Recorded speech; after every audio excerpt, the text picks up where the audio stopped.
Teman-teman semuanya, kita akan mendengarkan penjelasan tentang poligami dari Kak Agatha. Apakah Alkitab memperbolehkan atau tidak poligami tersebut? Mari kita saksikan teman-teman. Tuhan Yesus memberkati. Itu adalah hawa nafsu. Kenapa? Kita disuruh suruh daging kita ini taat sama Tuhan, bukan disuruh Tuhan nurutin daging kita. Sehingga apa? Dibolehin poligami, dibolehin cerai. Nggak boleh seperti itu. Kita harus mengikuti hukum Tuhan. Kenapa? Karena Tuhan udah pernah ngasih tahu bahwa poligami itu tidak ada yang benar. Daud demikian, hancur kerajaannya. Salomo apalagi, mampus, acak-acakan semua keturunannya. Ini dampak dari poligami itu tidak pernah mendatangkan kebenaran ataupun kebaikan.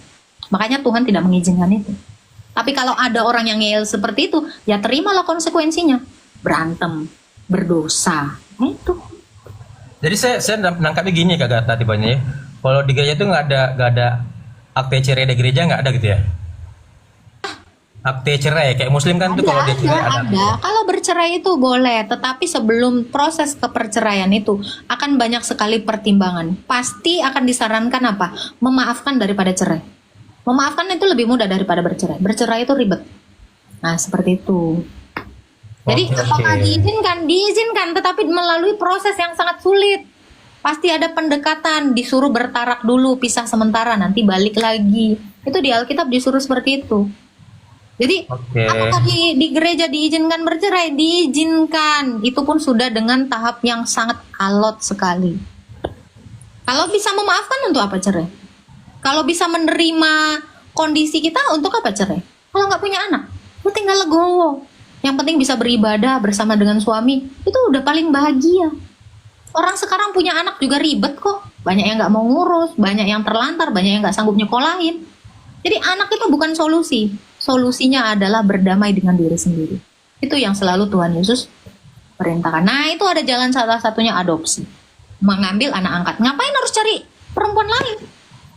Kalau emang niatnya mau mengurus anak. Itu Bang. Ada lagi? Oke, Kak Gata, ya turunkan nggak apa-apa. Ya, Tuhan memberkati ya Bang Cecep ya. Ya. Okay. Got a sleepless and gypsy along me. You know me. You know me. Siapa lagi nih yang mau naik ini? Damsi Semau. Katanya tebu manis rasanya. Halo, selamat siang Kak. Halo, selamat siang. Islam Kristen Bang? Ya, Bukan atau kan? Kristen. Ada yang mau ditanyakan? Iya Kak, ini sebentar aja ya. Mungkin sebelumnya minta maaf juga nanti mengganggukan perasaan teman-teman yang lain. Ini kan mau bertanya nih mengenai ada salah satu hamba Tuhan yang dimana dia sudah seorang pendeta, lalu mereka cerai, terus dia menikah lagi, ambil istrinya itu juga orang pendeta, lalu mereka melayani. Alasan cerainya apa? Nah, justru sampai sejauh ini kan kita juga kan tidak tahu sampai di dalam. Kalau nggak tahu jangan ditanya kasusnya apa, jangan nanya saya. Itu urusin aja mereka. Kurang Anda aja nggak tahu alasannya, ya saya mau ngasih tanggapan apa gitu. Jadi perceraian itu pun harus ada sebabnya gitu. Nggak ada sebabnya ngapain bercerai-cerai? Memaafkan itu lebih indah gitu loh. Seperti itu. Ini bukan room gosip ya, jangan room gosip di sini, room memberitakan firman Tuhan. Halo Onael. Halo. Miku. Kiku. Tidak ada.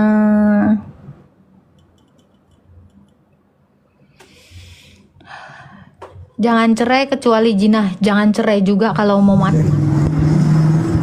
Halo, Pando 14. Halo Kak. Islam Kristen. Kristen Kak. Ada yang mau ditanya? Mau tanya dong Kak. Apa betul kalau kita mati bertemu lagi sama ibu dan ayah kita di surga? Ya, betul. Lukas 16 ayat 19 sampai seterusnya. Coba lihat Kak datanya Kak, aku Ya, penasaran Lukas sebenarnya. 16 ayat 19 sampai seterusnya dibaca. Oh, ya udah. Makasih ya Kak ya. Ya, nanti catat ya Bang ya. Baca, di situ Lazarus dengan orang kaya. Dan mereka saling bisa mengenal. Oh ya. Oke, iya. Jadi kita bukan lupa ingatan ya. Nah aja, nggak lupa ingatan. Kita itu tetap bisa mengenali. Cep. Lukas 16 Bang. Lukas 16 ayat 19. Ya, Lazarus dan orang kaya. Halo, Halo. Ya. tunggu ya Kak Agatha. Islam Kristen Bang. Yang kemarin Kak, yang Nggak semalam, Banyak yang naik soalnya saya nggak inget. yang tadi malam nanya soal nabi palsu. Yang tadi malam sempat nanya tentang nabi palsu Kak. Ya, ulang lagi aja. Aku nggak inget. Ya, tunggu ya Kak. Ya. Masa nggak ingat Kak tadi malam? Banyak kali yang naik ke roomku. Entah yang mana aja itu. Ya nanya lah, nanya aja nggak apa-apa. Ya.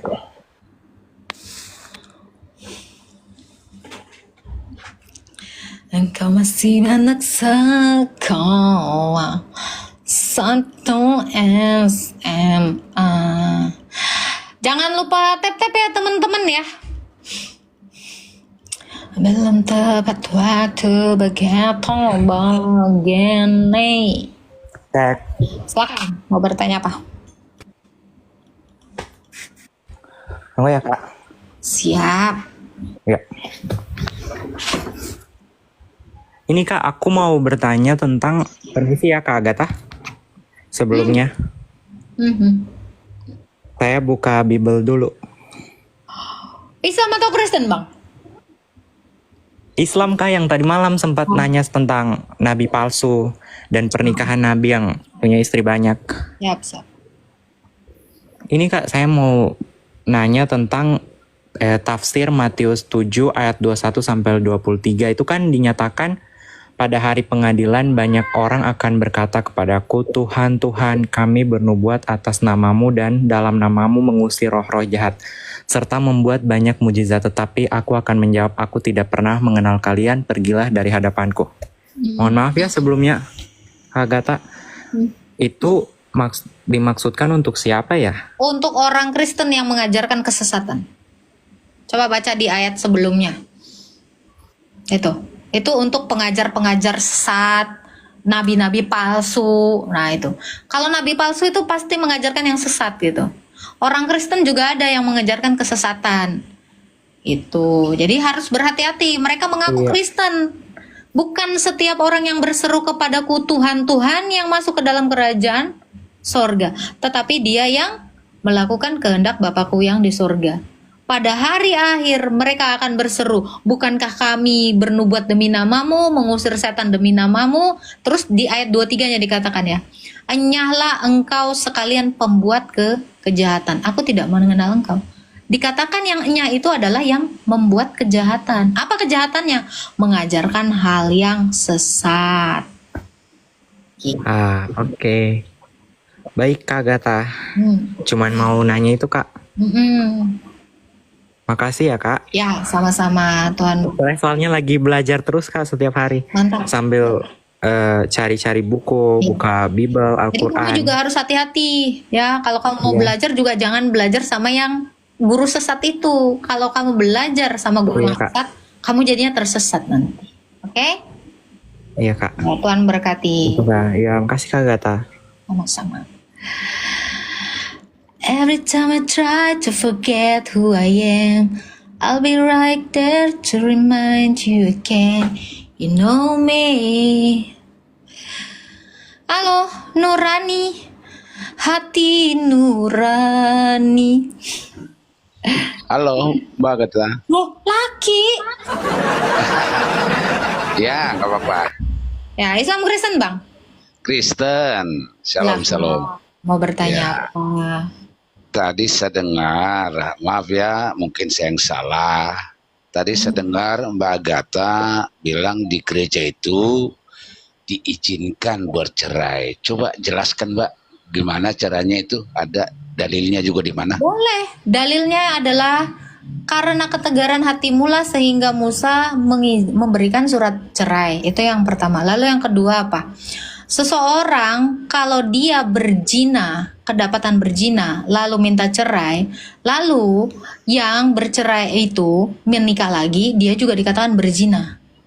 Itu Ya, dalilnya betul. ada di dalam Ya, Alkitab. ya, itu sangat betul. Maksud saya tadi tujuannya untuk pengertiannya menurut si kawan tadi yang Muslim diizinkan cerai seakan-akan bisa menikah lagi, sementara Tuhan kan mengatakan Boleh, coba kalau baca 1 Korintus 7 ayat 9. kalau dia menikah Kalau lagi kan berzina. nih dengerin dulu, makanya baca dulu dalilnya. Ya, Loh, kamu baca Coba. dulu. Coba. Nah, 1 Korintus 7 ayat 9 dikatakan, jikalau kamu tidak bisa menahan hawa nafsumu daripada kamu mati dalam dosa, ya kamu lebih baik menikah. Disuruh kok itu. Itu adalah kelonggaran.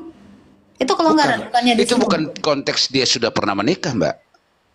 Bukan. Terus gimana? Itu kan masih bujangan. Siapa yang bilang itu bujangan? Coba dibaca. Dari atas. Itu ada janda di situ. Loh. Sekarang saya tanya, kalau orang sudah bercerai, itu dia dikatakan punya pasangan nggak? Iya, Oh, punya untuk orang pasangan. yang tidak punya pasangan. Baca dulu dong, baca dulu. Itu kan Dibaca dulu aja, saya mau tahu. omongan Paulus, Mbak, Iya, kepada Rasul orang. Paulus. Jangan Iya. omongan Paulus dong, itu Rasul saya dong. Sopan dong. Iya, omongan Rasul Paulus bagi Coba baca orang dulu aja. yang Coba baca dulu. Coba baca. Coba baca. saya nggak ada ini kebetulan Oh, HP juga gimana satu. sih kau? Baca ayat aja nggak mau? Bukan nggak mau, nggak ada Bible di sini. Saya di kerjaan, Mbak, Terserah kerjaan. kamu. Ya terserah kamu, tapi kalau kamu mau bertanya, ya itu jawabannya. Daripada kamu hidup dalam dosa, ya lebih baik kamu menikah. Disarankan memang untuk tidak menikah, menahan. Kalau kamu tidak tahan, ya kamu harus menikah. Kalau kamu bilang untuk bujang, ya orang bujang ya semuanya dibolehin nikah. Tidak mungkin ada kelonggaran kalau untuk orang yang bujang. Orang bujang itu bukan ada kelonggaran untuk menikah. Memang dia boleh menikah. Bukan Gimana sih begitu, Enzo? Mbak. Oh, jangan begitu. Kamu baca dulu. Itu kelonggaran untuk yang apa? Untuk yang udah bercerai. Makanya kamu baca di atasnya. Kok untuk yang bujang? Kalau untuk yang bujang itu ngapain? Disuruh selibat. Siapa yang nyuruh? Nggak ada. Disuruh nikah kok. Nggak nyambung kamu itu. Mungkinkah Rasul Paulus membuat pengajaran yang seperti itu untuk yang tidak menikah? Ya nggak mungkin lah. Gimana sih? Makanya dibaca. Loh. Gimana sih kau? Oke. Ada lagi yang mau ditanyakan? 1 Korintus 7 ayat 9, Mbak Anita. Nanti kamu naik lagi aja ke atas ayat lainnya itu yang terkait dengan itu. Boleh ke ayat 9, boleh ke ayat 6-nya, boleh kemananya. Di situ konteksnya bahkan janda kok. Kalau kalian mau bilang salah ya terserah, tapi itu yang dikatakan Rasul Paulus. Itu. Kan di situ dijelaskan apa? Boleh bertarak sementara. Artinya itu kondisinya apa? Baru nanti kamu boleh bercerai pisah sementara, baru balik lagi. Kalau tidak bisa, ya itu konteksnya itu. Mau ditinggal mati, mau ditinggal cerai, itu konteksnya. Namanya mati itu cerai loh. Orang yang mati itu juga cerai. Cerai mati, cerai hidup. Itu sama-sama perceraian. Oh, kalian ini baca Alkitab kok nggak ngerti apa-apa sih? Nggak ada. Semua yang namanya cerai itu ditinggalkan. Mau mati, mau masih hidup, itu konteksnya untuk perceraian. Cerai mati.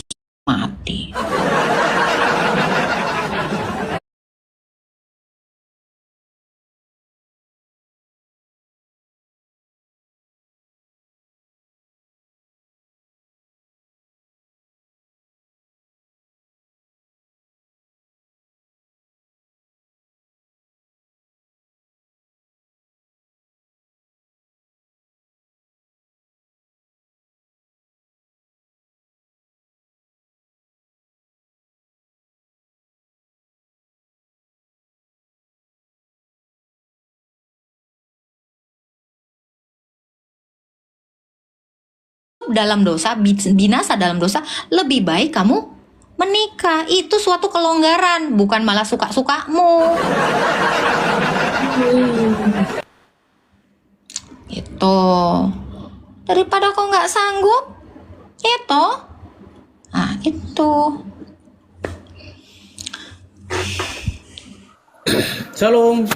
Ya, salam. Entah apa namamu, LL, entah apa. Susah kalau Saya dengar itu, ya eksekutor. memang agak susah. Kan Kristen. Iya, Kristen. Makanya saya mengucapkan salam. Salam. Ada mau saya tanyakan tadi tentang masalah perceraian dan sebagainya. Memang saya sudah berumah tangga 2 kali. Jadi Ngapain sebelumnya orang udah berumah tangga ngomongin cerai? Niat cerai. enggak gini. Sebelumnya pisah karena pasangan saya udah meninggal gitu ya, meninggal dunia. Terus saya menikah lagi. Nah, jadi di pernikahan saya yang kedua, saya belum dikaruniai anak. Yang pertama juga belum, yang kedua belum. Nah, jadi kan saya punya anak ya, tapi adopsi nih ceritanya, adopsi. Nah, hanya saja saya mengadopsi yang bukan satu agama nih. Yang bukan dari satu agama, dari agama lain ya. Terus karena ribetnya kalau masalah kita ngadopsi ini kan agak ribet nih tentang masalah surat menyuratnya di dunia, di mata hukum ya. Jadi saya manipulasi bahwasanya, dan kata lain sebagai darah daging saya nih ya, pastinya dan kata lain di depan gereja ya kan, anak ini pastinya kita baptis nih. Yang jadi pertanyaan, salah Nggak ngerti aku Bang, jangan curhat di sini aku. Pusing aku. Entah cemana-mana jalan ceritamu. Aku bingung. Entah kemana, lari ke sana, lari ke sini. Nah, tenekkan dulu lah yang lain lah ya. Aduh, jangan curhatlah di roomku kalian. Malah kalian ini kayak konsultasi pernikahan sama aku. Halo capek Mbak deh. Agatha. Shalom. Ya, silakan. Shalom. Salam. Islam Kristen, Bang. Kristen Mbak, Kristen. Pak, silakan. Ada yang mau ditanya? Ini Mbak, maksudnya saya ingin bertanya tentang yang ayat dibawakan tadi dalam 1 Korintus 7 ya. Tadi kan dikatakan, saya mau tanya, untuk perceraian itu selain ayat itu, apakah ada ayat lain pendukungnya? Ya kau Mbak? itu aja Soalnya nggak paham jangan kok sampai- nanya nyari ayat yang lain. Enggak, maksudnya saya paham Mbak, saya paham. Maksudnya Terus jangan apa yang mau sampai salah ditanyakan? tafsir begitu Mbak. Apa? Supaya jangan sampai salah tafsir lah Mbak. Maksudnya begini. Apalagi yang mau Kita kan- ditafsirkan? Saya nggak nafsirkan di situ. Ya, kita iman Kristen kan memang dilarang untuk perceraian. Jangan sampai ada orang-orang yang berdalil dengan ayat ini Di mana sehingga dikatakan dia bisa dilarang kawin bercerai? lagi. Di mana dikatakan 10 perintah Tuhan dilarang? Janganlah kamu bercerai. Di mana dalilnya? Ya itu dalam konsep-konsep pernikahan Kristen. Ya, kan, di mana dalilnya? seseorang tidak boleh menceraikan itu. Di ayat berikutnya. Di surah itu jangan berzina, bukan jangan cerai. Di ayat berikutnya Mbak. Yang diperintahkan jangan mengingini milik sesamamu, jangan bersaksi dusta, Di ayat jangan coba baca di berzina. ayat yang ke-11 ini Mbak. Ya silakan baca. Dan jikalau ia bercerai, ia harus tetap hidup tanpa suami atau berdamai dengan suaminya. Dan seorang suami tidak boleh menceraikan istrinya. Lalu Ya kan, Mbak? sampai ke bawah, lalu So, kepada orang-orang lain, aku bukan Tuhan, katakan kalau ada seorang saudara menceraikan, beristrikan seorang yang tidak beriman dan seterusnya. Jadi konsep perceraian Loh, ini itu di konteks ayat yang mana lagi tuh? di ayat yang ke-7 itu dijelaskan itu Mbak. Ya coba kau bacakan dulu Maksudnya- dari ayat ke satunya, coba baca. Dari ayat 1. Dan sekarang tentang hal-hal yang kamu tuliskan kepadaku adalah baik bagi laki-laki kalau ia tidak kawin, tetapi mengingat bahaya percabulan, baiklah setiap laki-laki mempunyai istrinya sendiri. Ya, istrinya sendiri berarti tidak disuruh boleh beristri kawin dua, kan? Iya, dan setiap perempuan mempunyai suaminya sendiri. Hendaklah suami memenuhi kewajibannya terhadap istrinya. Demikian pula istri terhadap suaminya. Istri tidak berkuasa atas tubuhnya sendiri, tetapi suaminya. Demikian pula suami tidak berkuasa atas tubuhnya sendiri, tetapi istrinya. janganlah kamu saling menjauhi kecuali dengan persetujuan bersama untuk sementara waktu, supaya kamu mendapat kesempatan untuk berdoa. Sesudah itu hendaklah kamu kembali hidup bersama-sama supaya iblis jangan menggodai kamu, karena kamu tidak tahan bertarak. Hal ini kukatakan kepadamu sebagai kelonggaran, bukan sebagai perintah. Namun demikian alangkah baiknya kalau semua orang seperti aku, tetapi setiap orang menerima dari Allah karunia-Nya yang khas, yang seorang karunia ini, yang lain karunia itu. Kawin dan kepada janda-janda, di sini janda-janda ini tidak dijelaskan apakah dia ditinggalkan suami atau ditinggal Semua mati. kalau dicerai juga Aku disebut mau- janda, Bang. Memangnya cuma yang ditinggal mati yang disebut janda? Ya, Jangan maksudnya begini, dibilang Mbak. nggak ada di ayat dijelasin. lain. Nih. Saya tanya, kalau dicerai kan namanya janda nggak? Ini pun kamu harus nyari tahu, dijelaskan. Nggak lain kau. Nggak dijelasin ini kayak gimana? Ya semua yang namanya cerai mati, cerai hidup itu janda. Ada yang namanya jenisnya yang lain, gadis disebut. Kan kalau misalnya aku udah Gitu, kawin, Mbak. terus Lebih suamiku baik- mati, aku disebut gadis apa janda? Tetap janda. Mau cerai hidup pun tetap disebut janda. Udah kan? Ini nggak usah digoblokin. Lanjut ayatnya. Iya enggak Lanjut lah ayatnya. Lanjut lah. Menjaga seorang terus ayat mana? Kawin dan janda aku anjurkan supaya baiklah mereka tinggal dalam keadaan seperti aku. Dianjurkan, Tetapi kalau- bukan dipaksa. Iya. Pelonggaran tadi saya dengar. Lanjut. Tetapi kalau mereka tidak dapat menguasai diri, baiklah mereka kawin. Goda. Sebab lebih baik kawin daripada hangus karena hawa nafsu. Binasa. Udah selesai. Nggak usah diekseges yang aneh-aneh. Baca yang benar, lurus saja bacanya. Selesai. Kalian itu kayak sibuk gitu loh. Kan udah dibilang kan, janda apa itu kak? Apa ditentukan gak janda? Semua orang kalau udah cerai mati, cerai hidup namanya janda. Udah. Bang kalau gue cerai, nama gue gadis lagi. Jangan goblok. Udah dibilang jangan goblok. Jangan naksir berlebihan. Kalau janda ya jomblo. Kalau kamu tidak bisa menahan diri, lebih baik kamu menikah daripada jatuh dalam dosa. Baiklah kamu salibat kayak Rasul Paulus. Itu kelonggaran.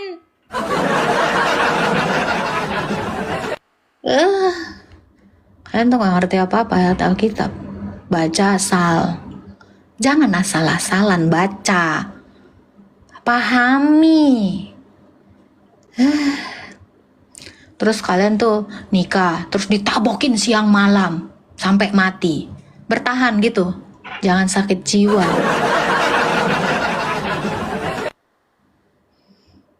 Gitu. Siapa lagi nih? Eriks. Nih kayaknya orang Kristen heboh banget ya, heboh banget masalah perceraian tuh. Nggak boleh. Tapi lu berzina sana sini, jing. Oh tuh kebanyakannya apa? Berzina yang gue lihat.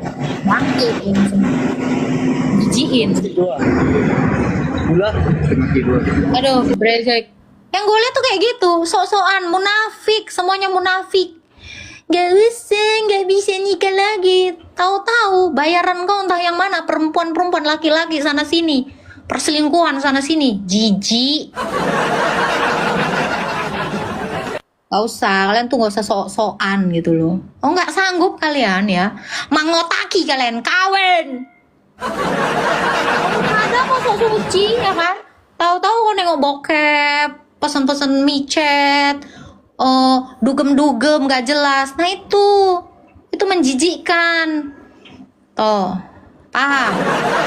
Munafik, udah gue bilang udah gue sama munafik. Banyak di depan biji mata gua yang kayak gitu, yang teman kantornya lah, yang teman gerejanya lah, yang norak tau gak sih? Gak sosok ngomongin gak boleh deh Kristen cerai. Bejinah kok semua. Jadi bilang di 10 perintah Tuhan, jangan berzina, bukan jangan bercerai. Kawin kalau kau nggak sanggup. Kristen dilarang cerai. Kau itu pandai-pandian kau dilarang cerai. Cerai lah kalau udah suami kau berzina. Kalau nggak sanggup kau mengampuni, ceraikanlah. Nggak tahan kau rasa, cerai kau. Ribet kali kau tuh. Sok mental kau semua. Dapat tadi aku kamu mental kan. Namanya cerai nggak boleh nikah lagi. Terus kalau kau jatuh dalam dosa, cemana rasa kau? Ya kau nggak nikah, tapi kau mesen perempuan tiap malam. Lebih baikkah itu? Jangan jadi munafik. Muak kali aku nengok kalian. Manusia-manusia munafik. Sok mental kalian. Ya Kak Vira. Itulah. Halo Kak. Aku host. Nonton micetnya kalian tiap hari. Nge-scroll perempuan-perempuan cabul. Banyak kali. Halo Kak. Halo Ian. Islam Kristen. Halo Kak. Ke Kristen Kak.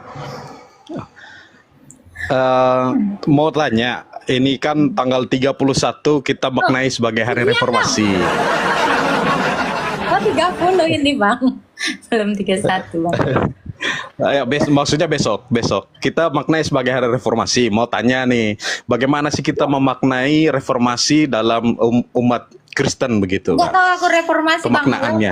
Skip aja nggak ngerti aku pertanyaan kok reformasi nggak ngurusin reformasi aku. Firman Tuhan itu tidak pernah bereformasi. Di sini tuh bukan mau bahas politik. Kekristenan itu tidak boleh dicampurkan dengan politik. Reformasi. Apa ya kalian? Nggak ngurusin saya. Udahlah dari tadi curhat hidupnya, anaknya, adopsinya, cerainya, capek aku. Nggak suka kalian skip aja dari roomku. Ini yang ku tahu. Udahlah, aku pun belajarnya, bukan nggak belajar. Kau kira suka-suka aku nih, kayak gini ngomong, enggak. 10M-nya entah di mana pun orangmu. Halo Sinto gendeng ya. Halo Kak. Ya, Islam Kristen Itu Bang. mengenai Islam Kristen. Kristen Kak. Nah, silakan. Ampun Kak, ampun. Ngapain kau bawa-bawa Pancasila di sini? Gak laku di sini. Silakan Bang. Takut Biar ini. ditanyakan. Jadi takut ngomongnya, udah turun aja Kak. Iya. Pengecut lagi kok kayak gini. Lagi. Kena mental aku, kena Lagi mental. dong, kena mental kau. Iya. Kena aja Janganlah Kak. kena udah. mental. Orang Kristen itu mentalnya mental baja. Kok kira mental odong-odong? Tanya Bang, tanya. Kakak merepet dari tadi. Hah? Merepet aja Kakak dari tadi. Nggak suka kok turun. Itu nggak suka. Ada yang bisa, nggak asor kau. Turun, puh. Kayak gitu ribet. Ya tapi ini jangan dibilangin ribet. Bikin yang gampang. Merepet tuh mental. Lawak-lawak kau. Janganlah lawak-lawak. Tinggal ngomong aja malah curhat. Naik dong mah. Iya, boleh. Agatha belum makan siang, suapin. Baik aja cerita kau.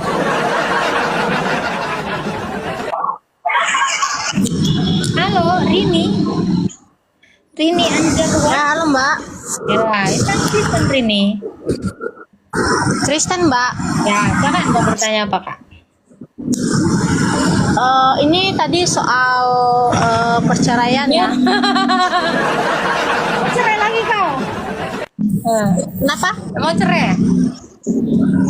Bukan Mbak, saya masih gadis sih. Kalau masih gadis ngapain ngurusin cerai? Ngurusin cerai lagi. Jangan cerai kau, udah gak usah cerai. Kawin aja, cari laki kau yang betul. Masih gadis kau ngurusin cerai. Jangan, dok gue bilang jangan ngomongin perceraian. Gak penting. Cari dulu jodohnya buat dicerain. Kalau jodohnya yang buat dicerain belum ada, jangan bicara cerai. Usahakan ngomong yang lagi lo lakuin gitu loh. Aku jomblo nih yang di bawah no gas. saya tanya, kalau kalian belum cerai, kalian belum punya pasangan, terus ngapain mau ngomongin cerai? Ada niat kalian ceraiin, gitu? Gak usah, jangan diomongin. Kalau kalian itu nggak mau cerai, jangan. Buat apa?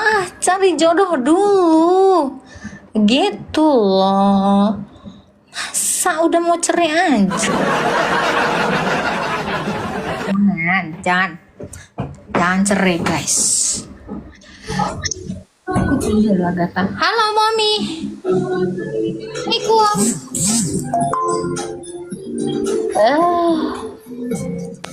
Mommy lagi sibuk. Sinaga, ada Sinaga. Halo, double siang, X, Kak. double Shalom, X. Kak. Halo, Iya. Bang Kristen. Kristen, Kak. Kak, izin nih mau tanya. Jadi waktu itu saya sebenarnya saya ada masalah dengan pernikahan saya, Kak. Udah lama. Kok udah jadi bertahun-tahun. konsultasi aku? Ya enggak. Intinya gini, enggak Bang, enggak. KPR berapa? Dengerin dulu, dengerin Jadi dulu. konsultan pernikahan. Dengerin dulu. Saya minta tanggapan Kak Agatha aja ya kan. Jadi saya udah sharing ke 3 pendeta. Nah, yang pertama tetap pertahankan. Apa Yang kedua, masalah kau? Ngapain aku ngurusin pendapat orang? Masalah kau apa? Kau kan mau nikah pendapatku. saya pisah dengan istri saya tinggal sama orang tuanya Kak. Saya tinggal sendiri. Sudah lama. Sudah Terus? bertahun-tahun dari anak saya kecil ya kan. Nah, Kenapa kalian nggak bersatu? orang tuanya ikut campur Kak. Pas Terus tapi kedua- orang tuanya. Nah, intinya gini Kak, saya minta pendapat Kakak. Ya kan, jadi ada 3 pendeta. Ya, pendeta Aku ini gak satu nanya bilang pendeta masalah kau apa sama bini kau. intinya gini Kak, saya Ngendalin ini diri. intinya kami berdua itu sudah tidak ada rasa. Nggak ada Sudah tidak rasa, punya rasa ya. bikinlah rasa Iya. itu. Kasih roiko Nah. ayam, roiko babi, roiko kambing, ada Nah, rasanya. pendeta dengerin dulu. Nah, Pendeta yang kedua aku bilang, gak nanya jangan pendeta kamu masalah yang urus, kau, masalah jangan kau. kamu yang urus surat, dia bilang gitu kan. Nah, Astaga yang ketiga Tuhan, itu kamu sudah tanya menceraikan, masalah kenapa? kau apa bang? Dengerin dulu Kak. Aku nggak, tapi- jangan, aku nggak mau mendengar apa pendetamu katakan. Aku tanya masalah kau apa? Masalahnya karena ini tadi Kakak bilang daripada berbuat zina baik menikahkan. Loh tadi Nah, kau saya bilang tuh- pisah sama binimu, apa sih? Nggak jelas Bang. Sudah nikah bertahun-tahun Kak, sudah pisah bertahun-tahun Kak. Dari anak saya kecil sampai anak saya di SMP, dari Terus? anak saya bayi. Terus Nah, intinya saya ingin punya kawin lagi. pendamping, iya pendamping. Gak gitu. bisa kau balik sama istri kau? Banyak tuntutan. Apa tuntutannya? Dia minta, dia punya rumah. Jadi intinya dia harta. Kasihlah, makanya kerja kau. Saya kerja. Jadi Saya kerja. solusinya adalah bang, daripada kau cari perempuan lain, apalagi kau udah punya anak, kau cari Ya. harta banyak-banyak. Aduh anjir apa ini? Kau cari harta banyak-banyak, kau kasih ke bini Ya. kau, kan mau menimbulkan rasa kan? Saya punya rumah Kak, tapi dia nggak mau tinggal di situ, jadi saya kontrakin. Nah, pada waktu orang tua saya meninggal, dia minta rumah orang tua saya dijual. Dijual lah. Buat untuk apa dijual Kak kalau masih mampu? Ya suka-suka dia lah mau apa, yang penting kan tumbuh rasanya. Loh, bang gini loh bang, membahagiakan istri itu penting loh bang. Supaya dia pun Saya sudah pelayannya mengalah. baik sama kau. Daripada saya kau sudah nyari yang mengalah. baru, ya mending yang lama dibudidayakan. Tinggal kau atur dia bikin cantik, kau poles, biar manis dia. Keluarganya sudah mengetahui dan Kau nggak menyetujui. ngawinin keluarganya Dan- kan? Dan istri dan mamanya dan istri saya, dia pun sudah minta cerai, tapi saya ngurus suratnya. Nah, pendeta saya bilang jangan kamu yang ngurus, biar dia yang ngurus. Karena itu memutuskan tali pernikahan.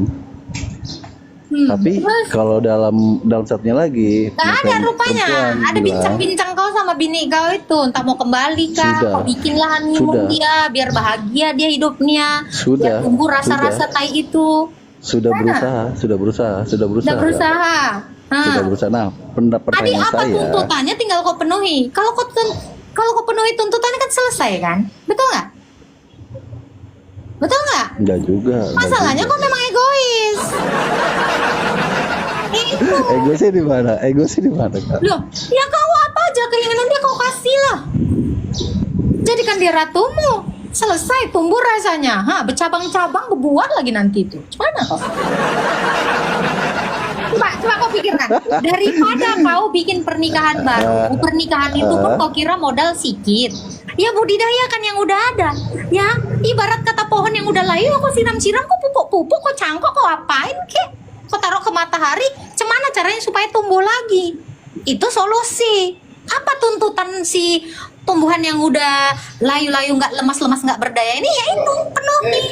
Selesai kan? Tapi kan saya kan nggak, tapi saya nggak diperhatiin. Memang kau lah jahanamnya. Memang kau udah dapat lagi kau cari cewek-cewek yang lain, makanya kan? Nggak, baru keras kau kali pengen ini, kesana kan? baru Mau tahun otaki ini, kau. baru tahun ini saya bertemu. Memang Tahun kan? sebelumnya enggak. Memang. Tahun-tahun sebelumnya enggak. Ada pacar kau, makanya kau gatal. Sudah hampir 6 tahun lebih, Kak. Saya pisah sama dia. Dan saya juga Nggak mau berusaha tahu mencoba aku mau beberapa berapa kali. tahun pun habis kau pisah kau itu. Apa rupanya? Nah, memang kau gatal kau udah cinta kau sama yang lain. Udahlah. Ya seharusnya itu seperti itu. Gini loh Bang. Ya paham Kak. Nih, Kak, dengerin paham, Kak. saya, Makanya saya dengerin bertahan. Dengerin saya. Makanya kan dikatakan di Alkitab apa? Tubuh suami adalah milik istri. Tubuh istri adalah milik suami. Kalian itu harus menjadi satu tubuh. Apa keinginan istrimu kau lakukan? Apakah kau rugi menyenangkan istrimu, hati istrimu? Enggak. Memang kau udah gatal sama perempuan lain. Nah, apa tuntutannya? Dipenuhi. Nggak salah loh. Mengalah untuk istri itu bagus ya nggak, bless me God. Kau memang mau cari kok yang baru, mau rasa lain kau. Udah dibilang nggak ada rasa Kak. Ya nggak lantas kau belilah rasa kambing, Royko rasa kambing. Nggak ada. Yang ada aja ditumbuh-tumbuhin rasanya. Nah itu, mengalah itu lebih baik Bang. Mengampuni itu lebih baik. Egomu itu turunin. Laki-laki tuh nggak usah sok ego. Lu biar kayak gimana pun, lu itu butuh perempuan. Gak mungkin kau gak butuh perempuan. Ya udah, berarti kau udah jatuh cinta kan sama perempuan lain kan? Ya kan? Sebenarnya saya masih ragu, gak bimbang. Kalau faktor anak saya Kak. Fatal kau memang. Karena faktor anak saya bertahan. Lo jangan karena faktor anak dong, karena Tuhan dong. Kok kata anak? Bukan anak. Karena faktor Tuhan dong, karena kamu mengasihi istrimu seperti kamu mengasihi dirimu, karena kau mengasihi Allah, makanya kau seperti itu. Bukan faktor anak. Nah itu dia kan saya udah bilang, karena saya Bawa sini binik kau. Pernikahan. Bawa sini binik kau. Aku nggak yakin aku. Kesaksian dari satu orang nih nggak yakin aku. Jangan aku curiga ya. Jangan aku curiga ini akal-akalan kau. Kak, nih. Apa? Kalau gua sharing artinya gua masih ragu Kak. Kalau gua punya keputusan, gua nggak mungkin sharing dong. Laki itu jangan sharingnya sama gue. Lu sharing sama bini lu. Ngomong Bang. Udah. Ya udah ikuti permintaannya. Mau apa sayang? Honeymoon ke Bali. Gas. Mau ke Taiwan, ke Vietnam. Gas. Kau jual seluruh hartaku demi kau sayang. Apa gak tumbuh cinta-cintanya itu? Apa gak lope-lope dia? Lope-lope dia. Sampai berbunga-bunga biji matanya pun lope-lope. Emang kau memang gak usaha kau. Kamu cerita pelit kau kan? Kau manusia pelit. Panjang ceritanya. Kalau gue cerita sini kan gak enak Kak. Nah gak usah lah kau ceritain sama aku. Males pula aku denger kau. Nah gue cuma nanya aja Kak. Iya, tadi solusinya udah saya bilang. Daripada kamu cari perempuan lain, mending kau perbaiki hubungan kau. Apa yang jadi tuntutan dia supaya kalian kembali saling memaafkan? Ya itu yang kau lakukan. Merendah itu lebih baik. Apa susahnya coba? Nggak rugi kau menyenangkan hati istrimu. saya udah bilang sama dia kalau mau rujuk oke, saya mau nih, saya bilang gitu, tapi jangan bicara warisan orang tua karena Memang kau pun kurang ajar kok, belek-belek. bukan Kak, itu untuk anak saya, itu pesan amanah dari ibu saya. Berarti kau memang cocok lah kau diceraikan sama bini kau. Rasakanlah kau. Kenapa kau ngurusin mama kau lagi? Kan udah dibilang di dalam Alkitab, laki-laki akan meninggalkan ibunya, perempuan juga akan meninggalkan ibunya, dan mereka menjadi satu tubuh. Kau masih bawa mama kau. Enggak, bukan. Jangan kau bawa mama kau. Dengar kau ya. Kalau kau bawa mama kau dalam perkawinan kau, selesailah hidup kau. Mampuslah kau. Dicampurin lah kau terus. Udah dibilang tinggalkan ibumu. Kamu harus bersatu dengan istrimu. Saya sudah tinggalkan ibu saya. Kalau dicerain lah udah. Saya sudah tinggalkan ibu saya, Kak. Udah. Ibu kau itu punya bapaknya. Itu suami dia. Hidup kau tuh sama bini kau. Udah capek aku. Kenapa aku jadi konsultan perkawinan? Emangnya aku sarjana hukum? Udahlah, memang kau udah gital, itu satu. Tadi kau bilang mamaku, udah sih tinggalkan mamaku. Yang kau laki-laki nggak jelas juga, kau cocok, kau dijambak. Mudah-mudahan lah ketemu bini kau jambak-jambak lah itu dia. Bagus. Laki-laki dasar kau. Yang bilang laki-laki selalu salah laki-laki itu memang ditakdirkan selalu ngalah. Itu loh, coba lihat Adam itu nggak boleh, bukan Adam ya, Hawa itu nggak boleh menafkahi suaminya. Begitu menafkahi suaminya, lihat dosa kita semua. Mati kan kita semua kan, mengalami kematian kan. Makanya jangan biarkan perempuan itu cari nafkah, harus laki. Biarkan istrimu bunting aja kerjanya, udah selesai. Jadi kalau kau cari duit, itu memang untuk bini kau. Jangan nanti bini kau yang cari duit, ngasih makan kau. Udah terulang lagi kisah Hawa dan Adam. Mampus kita. Tambahlah dosa kata. Konsultasi aku ya kan. Kalian ini memang gak menghargai aku loh. Yang bilang wanita nggak pernah salah, bukan itu. Kan udah dibilang tadi, kamu itu menjadi satu daging. Si suami itu udah satu daging sama istrinya. Ya janganlah kau pikirkan duitmu. Ingat ya, hukumnya adalah uang suami itu uang istri, uang istrinya sendiri. Nggak boleh. Kenapa uang istri nggak boleh jadi uang suami? Kau tengok Hawa. Gak boleh dia ngebagi makanan sama lakinya. Jatuh dalam dosa. Mampus kalian. Rasakan kalian semua. Rasakan. Teman-teman, jadi jelas ya, tidak ada satu ayat Alkitab pun yang memerintahkan orang Kristen untuk berpoligami. Tidak ada. Dan poligami tidak dibenarkan di dalam kekristenan.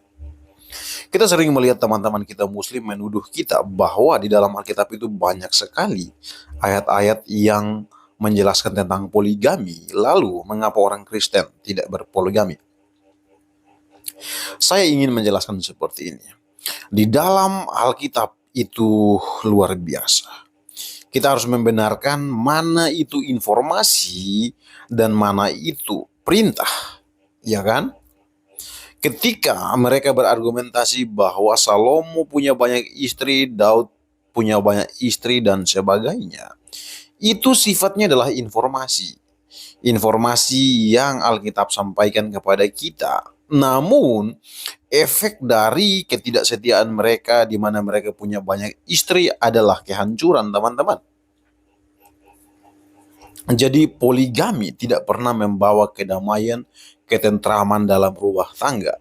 Yang terjadi adalah kehancuran. Maka dari itu orang Kristen tidak ada yang berpoligami, tidak ada. Dia kalau percaya kepada Tuhan Yesus Kristus sebagai Tuhan dan Juru Selamat dengan imannya, maka tidak mungkin dia berpoligami. Karena poligami itu menentang perintah Allah itu sendiri. Dari awal pernikahan itu didesain oleh Allah, satu perempuan, satu laki-laki. Adam dan Hawa. Tidak ada Adam menikahi Hawa, Hiwi, dan sebagainya. Tidak ada. Tidak ada 2, tidak ada 3 di sana. Karena itu jelas teman-teman ya.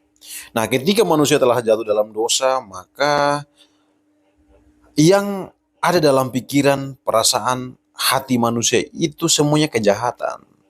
Sehingga manusia berusaha untuk bagaimana mencari kepuasan dirinya, gila akan hormat, gila harta, gila jabatan, dan sebagainya. Jadi informasi-informasi yang ada dalam Alkitab itu perlu kita lihat baik-baik teman-temannya. Karena tidak semua hal yang dituliskan di dalam Alkitab itu adalah perintah untuk orang Kristen lakukan. Jadi jangan menggunakan argumentasi bahwa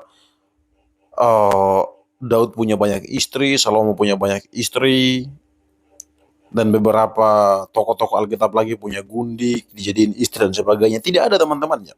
Itu bukan perintah untuk kami orang Kristen lakukan. Sehingga sampai hari ini tidak ada satu teolog Kristen pun yang menjelaskan bahwa poligami diperbolehkan di dalam kekristenan. Untuk teman-temanku muslim, kalian yang mau berpoligami silahkan. Itu hak-hak kalian.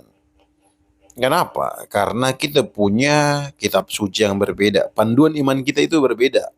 Teman-teman Al-Quran, kami Alkitab. Di dalam Alkitab, kami bisa membedakan mana itu informasi, mana itu perintah. Kalau teman-teman muslim tidak bisa membedakan, silahkan. Hak-hak kalian. Dan tidak ada masalah bagi kami.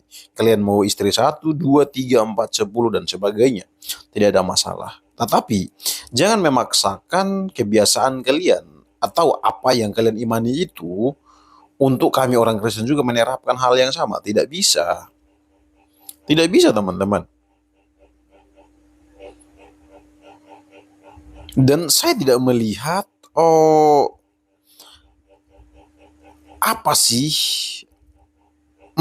maksudnya poligami itu mendatangkan apa di dalam rumah tangga itu?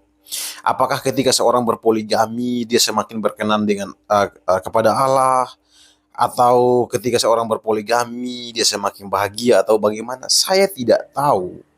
Saya belum mendapatkan poinnya di sana. Karena jika kita mau jujur, ketika pertanyaan itu kita berikan kepada para perempuan-perempuan yang ada di Indonesia, bahkan yang ada di dunia, apakah kamu mau suamimu berpoligami? Hanya berapa persen perempuan yang mengatakan iya, saya mengiyakan suami saya berpoligami. Hampir semua perempuan tidak mau dimadu. Tidak mau suaminya itu berpoligami. Di situ aja poinnya teman-temannya, bahwa manusia aja tidak suka berpoligami. Dan saya pikir tidak mungkin Tuhan memerintahkan poligami itu kepada orang Kristen. Karena Tuhan tahu perasaan manusia itu seperti apa. Tidak mau dipoligami, tidak mau diduakan. Itu yang terjadi. Jadi argumentasi-argumentasi yang kalian coba berikan untuk membenarkan poligami itu, saya pikir penjelasan itu tidak pernah meyakinkan saya. Saya sudah beberapa kali berdiskusi, tapi ada yang mengatakan bahwa karena perempuan itu lebih banyak dari laki-laki, jadi poligami itu dibenarkan. Ada yang mengatakan bahwa karena banyak janda, jadi ketika kita poligami mereka, kita jadikan mereka istri kedua, ketiga, dan selanjutnya kita bisa membiayai mereka. Jadi ini argumentasi egois menurut saya. Kalau Anda mau membantu, kenapa tidak memberikan uang saja? Kenapa harus jadikan dia istri? Tidak perlu teman-teman. Jadi sampai sejauh ini saya melihat argumentasi-argumentasi yang tidak masuk akal untuk membenarkan praktek poligami tersebut. Tetapi kembali lagi, tidak masalah kalian berargumentasi sedemikian mungkin untuk meyakinkan orang, silahkan. Tapi jangan berusaha untuk meyakinkan kami sebagai umat Kristen untuk melakukan hal yang sama, yaitu poligami. Sorry teman-teman, kita tidak tertarik melakukan hal itu. Iya kan? Tidak tertarik. Dan saya melihat ada satu momen di mana Kak Agatha menunjukkan bahwa ternyata laki-laki dengan perempuan, laki-laki lebih banyak dari perempuan. Ada beberapa data yang menunjukkan seperti itu. Dan ketika debater Muslim itu melihat data itu, dia panik teman-teman ya. Dia bingung kok bisa ada data itu. Karena membantah argumentasinya bahwa kenapa harus poligami karena lebih banyak perempuan. Jadi argumentasi egois teman-teman ya. Sekali lagi saya mau menjelaskan kepada kita semua. Pertama, kami sebagai orang Kristen tidak membenci teman-teman Muslim berpoligami. Itu hak kalian. Kedua, jangan pernah menuduh kami bahwa Alkitab mengajarkan poligami. Ketiga, ketika Anda membaca Alkitab, Anda harus menggunakan kecerdasan Anda. Mengapa? Karena kami orang-orang Kristen semuanya cerdas. Kami bisa memahami bahwa di dalam Alkitab itu ada yang namanya informasi, ada yang namanya perintah. Informasi adalah ketika Daud memiliki banyak istri. Itu adalah informasi. Perintah adalah ketika Tuhan Yesus memerintahkan kepada kami semua, kasihilah sesamamu manusia seperti dirimu sendiri, doakan musuhmu. Itu perintah. Selanjutnya perintah, pergilah jadikanlah semua bangsa muridku dan baptislah mereka dalam nama Bapa, Anak, dan Roh Kudus. Itu adalah perintah. Jadi teman-teman harus cerdas untuk memahami Alkitab. Karena kalau otak teman-teman IQ-nya mungkin 70 atau 60, tidak bisa memahami bahwa dalam Alkitab itu ada informasi dan ada perintah. Baik teman-temanku semuanya, sekian yang dapat saya sampaikan. Tuhan Yesus memberkati.